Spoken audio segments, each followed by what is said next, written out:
Pour Infolab.tv, avec moi aujourd'hui Cédric Bloquet, qui est le directeur de Civisme et Démocratie, un organisme privé qui s'occupe entre autres de l'éducation et de l'importance de l'enseignement de la démocratie. Et puis Stéphane Olliel, qui est un responsable d'agence de publicité, qui est entre autres un spécialiste du marketing. Pourquoi ce débat aujourd'hui pour Infolab.tv? Parce que la démocratie et l'enseignement de la mémoire sont des choses importantes, parfois difficiles à lier l'une à l'autre. Et la question que je pose aujourd'hui à Cédric Bloquet, donc, qui est juste arrivé en Israël, je crois, hier, est tout d'abord, est-ce qu'en France aujourd'hui, il est possible d'enseigner la mémoire, entre autres de la Shoah, dans les écoles? Alors, c'est vrai que le CIDEM, depuis sa création, mène des campagnes de lutte contre les discriminations, lutte contre l'antisémitisme, des campagnes aussi pour promouvoir la démocratie. Et faire vivre la démocratie, c'est aussi connaître son passé, et donc du coup d'éduquer à la mémoire pour éduquer à la citoyenneté aujourd'hui. Facile? Non, c'est pas une chose facile qu'aujourd'hui d'aller dans les écoles et de transmettre, de dire ce qu'a été cette mémoire. Donc nous avons un travail plutôt pédagogique que nous menons en partenariat avec différentes institutions. C'est pour ça aussi que je suis venu en Israël. C'est une première, n'est-ce pas? Tout à fait, c'est une première. Et pour voir comment nous pouvons aussi travailler avec Yad Vashem ou Yad Layeled plus dans le Nord pour essayer de donner à ces enseignants les moyens de faire de cette éducation un passage par la mémoire pour éduquer à la citoyenneté aujourd'hui. Vous êtes donc aujourd'hui face à face à des élèves, des millions d'élèves dans les écoles en France. Est-ce qu'aujourd'hui en France, à Paris ou à Montreuil ou à Lyon, est-ce qu'on peut enseigner facilement à des élèves de, on va dire de CM2, de 6e, la Shoah? Alors, il faut impérativement, dans un premier lieu, voilà, redire ce qu'a été la Shoah, les processus, et essayer de ne pas rentrer dans des considérations politiques. C'est pas à vous ici que je vais apprendre cela, mais de dire voilà, on reste sur la question de la mémoire, la question des conflits qui aujourd'hui sont. Quand on dit de politique, pardon, vous voulez dire qu'il y a des choses aujourd'hui qu'on ne peut pas dire à l'école ou qui sont délicates de dire dans des classes de 6e ou de 5e? Il est notamment assez pas très simple d'aborder la question des conflits israélo-palestiniens ou des conflits dans la région ou dans le monde parce que on a des élèves issus de différentes religions, de différentes confessions et qui sont tiraillés entre des différentes démarches. Et donc du coup, notre rôle, il n'est surtout pas d'aller sur ce terrain, mais de dire voilà, l'éducation, être acteur, être citoyen aujourd'hui, c'est connaître ce qui s'est passé, c'est connaître ce qu'a été cette mémoire. Aujourd'hui, il y a des choses qui se passent, mais avant tout, pour se construire, il faut connaître ce qui s'est passé pour... Alors souvent, on entend dire plus jamais ça, mais c'est pas forcément notre leitmotiv, mais dire que voilà, qu'il y a eu un processus, que ce n'est pas arrivé comme cela. Récemment, prenons l'exemple, j'étais aussi l'an dernier au Rwanda sur une mission d'études avec l'UEJF. Eh bien, c'était 94. Il y a quand même eu un processus et on voit que sur les cartes d'identité, il y a marqué Tutsi, avant il y avait marqué les Juifs.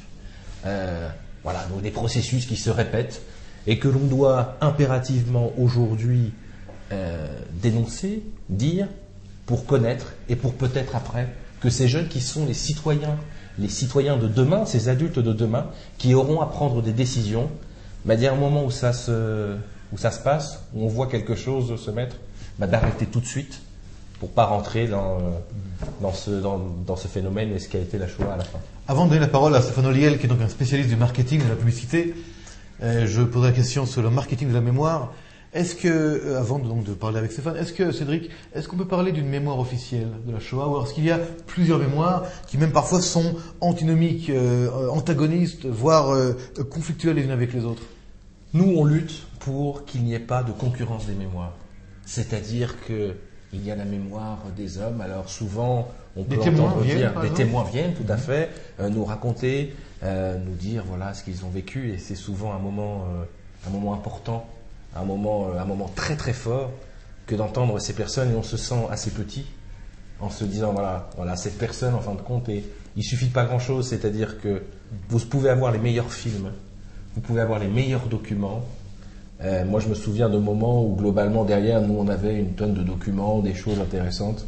Et puis, je citerai pas son nom, personne n'est venu témoigner dans la classe. Ça a duré 1h30 et ça a suffi. Le seul problème aujourd'hui, c'est que l'ère des témoins va se terminer. C'est-à-dire qu'on n'aura plus beaucoup de témoins, ces personnes vieillissent. Et c'est comment on arrive à prendre le flambeau, à dire, voilà, pour pouvoir continuer à transmettre dans 50 ans ce qu'a été, voilà, pour se souvenir, d'une part, mais aussi et redire l'éducation dès le plus jeune âge pour que ces jeunes adultes de demain ne refassent pas ce que l'on a pu connaître par ailleurs. Stéphane Olliel, maintenant je passe à vous. Donc je répète, vous êtes un expert en publicité, en communication. Est-ce qu'on peut marketer la mémoire? Alors, d'abord, il me semble assez important de revenir sur ce qu'a dit Cédric tout à l'heure, qui était, je crois, fondamental et la base de l'enseignement de la mémoire aujourd'hui, faire vraiment la différence entre l'histoire et le présent. Par définition, un cours d'histoire, c'est pour étudier l'histoire, donc il est hors de question de mélanger cette histoire-là avec les conflits actuels. Je crois que l'étude de ces conflits actuels ont leur place à la télévision, dans les médias, comme sur InfoLive, mais n'ont pas leur place à l'école, en tout cas dans l'enseignement. L'enseignement est là pour amener cette mémoire au bout du jour, si on peut parler ainsi. Marketer la mémoire, ce qui est très intéressant et ce qui me séduit dans la démarche de Cédric Bloquet, c'est ce rassemblement entre l'éducation de la mémoire et l'éducation civique. Alors, bien évidemment, on ne peut pas s'arrêter là, mais je crois que c'est une vraie première base de réflexion. Parce que, finalement, étudier la Shoah, étudier la mémoire, c'est étudier le civisme. Mais l'inverse est vrai aussi. Étudier le civisme nous oblige à replonger un peu dans cette mémoire. Mais vous, en tant qu'homme de communication, si je vous dis, voilà, je voudrais qu'aujourd'hui plus de monde, plus de gens, plus de public sachent, est-ce que vous allez travailler comme une campagne classique ou est-ce que vous allez devoir réfléchir, à la limite être plus sensible dans cette campagne de marketing ou de publicité sur un sujet comme par exemple la mémoire, le non-oubli de la Shoah? Puisqu'on parle aujourd'hui aussi de négation en Europe de la Shoah. Donc, est-ce qu'il ne faut pas aujourd'hui à la fois enseigner, comme le fait Cédric Bloquet avec le CIDEM, et puis également marketer avec des méthodes modernes? Alors, je crois que communiquer d'une manière très publicitaire sur la Shoah serait une grande erreur. Ça, on peut le laisser, on peut laisser la communication aux événements qui peuvent se passer aujourd'hui. D'accord. C'est vrai que s'il y a des événements antisémites en France ou ailleurs, on peut mener une campagne de communication pour dire voilà, c'est pas bien, trouver un moyen publicitaire. Sur le passé, on n'a pas intérêt à communiquer parce que je crois que ce qui s'est passé parle tout seul. Alors, c'est vrai. Excusez-moi, Stéphane, et je parle également vous, Cédric. Est-ce que ce qui s'est passé parle vraiment tout seul? Là, je m'adresse à vous, Cédric. Pas forcément. Pas forcément parce que. Je vais répondre, Stéphane, ensuite. Tout le monde, il faut le dire, on ne connaît pas forcément le mot Shoah. Alors après, il y a on ne connaît pas l'étendue, ce que ça représente pour certains.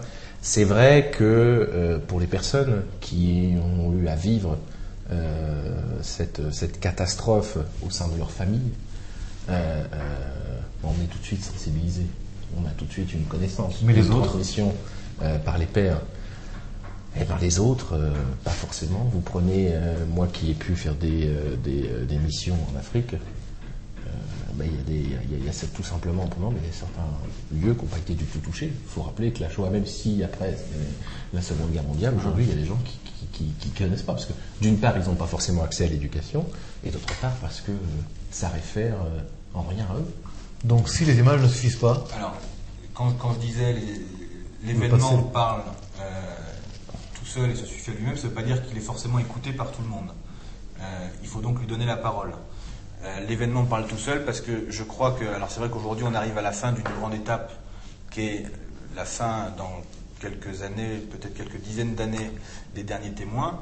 Il ne faut pas oublier que les témoignages restent, que leurs enfants restent, leurs petits-enfants restent, et ceci pendant des générations et des générations. Moi je suis persuadé que quand on raconte l'histoire d'une petite fille, comme Anne Frank par exemple, le CIDEM s'en occupe énormément et le lien de la maison Anne Frank en France. Quand on raconte l'histoire d'Anne Frank, ça suffit. On n'a pas besoin de faire une... Il faut la raconter, on n'a pas besoin de il faut la publier, la diffuser, voilà. Il faut qu'on l'écoute. Alors comment la raconter, c'est un peu mon rôle. Ou la raconter, C'est un à peu qui son la rôle. raconter, c'est beaucoup son rôle et il le mène très bien. C'est vrai que l'on ne mène pas forcément effectivement une campagne publicitaire comme on la mène pour d'autres campagnes de participation à la vie démocratique que nous on mène aussi. Elle est toutes nos affiches parce que effectivement il faut aussi, quand on a un événement notamment avec la maison d'Anne Frank dont on est le représentant officiel en France, il faut faire connaître, parce que notre intérêt aussi il est qu'un maximum de monde viennent visiter l'exposition, viennent à un lieu. C'est évident et essentiel. Justement venir à Anne Frank, excusez-moi Cédric, avant que nous devions terminer cet entretien. Anne Frank est un symbole pour des millions d'êtres humains. Le journal d'Anne Frank, évidemment tout le monde le connaît pratiquement. Vous êtes, je crois aujourd'hui, quelqu'un qui veut continuer cette mission de mémoire d'Anne Frank, de transmettre le modèle, de transmettre la mémoire par l'histoire terrible d'Anne Frank, également en France, je crois, avec aussi les Israéliens et d'autres pays, d'autres. Dites-nous un peu de quoi il s'agit. On est en France le représentant officiel de la maison d'Anne Frank. Ce qui est assez intéressant, c'est que Anne Frank était une adolescente. Et donc elle parle aux adolescents d'aujourd'hui. Il y a une identification extraordinaire. Vous ne pouvez pas vous imaginer, on en est à plus de 180 000 collégiens ayant visité l'exposition que l'on fait tourner avec nos documents. Eh bien, il y a une appropriation, ils vivent et ils se disent « Ah ouais, il y a eu ça, cette histoire de petite fille, elle donne un petit peu, à travers elle, l'image donc de ces 6 millions de personnes, d'êtres humains qui sont morts parce que nés juifs. Et ça, c'est essentiel, et ça nous permet, nous, par simplement une petite fille qui a traduit, qui a, à travers son journal, son expérience de vie cachée dans la maison. Et ça nous permet d'aborder cette question de la mémoire par une histoire de vie, avant tout, pour parler de ce qu'a été cette énorme catastrophe que la Shoah. Avant de conclure, Cédric Bloquet, je rappelle que vous êtes le directeur général du CEDEM, d'une organisation qui s'occupe de civisme, de démocratie, en fait qui fait vivre la démocratie et qui fait que la démocratie continue à être ce qu'elle est, en tout cas en France, mais également, je crois, également en Europe. Si maintenant vous devriez vous adresser au monde, en tant qu'enseignant, en tant que démocrate, en tant qu'homme, ici à Jérusalem, par rapport à votre activité, votre action, qu'est-ce que vous diriez à la caméra d'Infolive.tv ? Je dirais simplement un slogan qui est assez simple.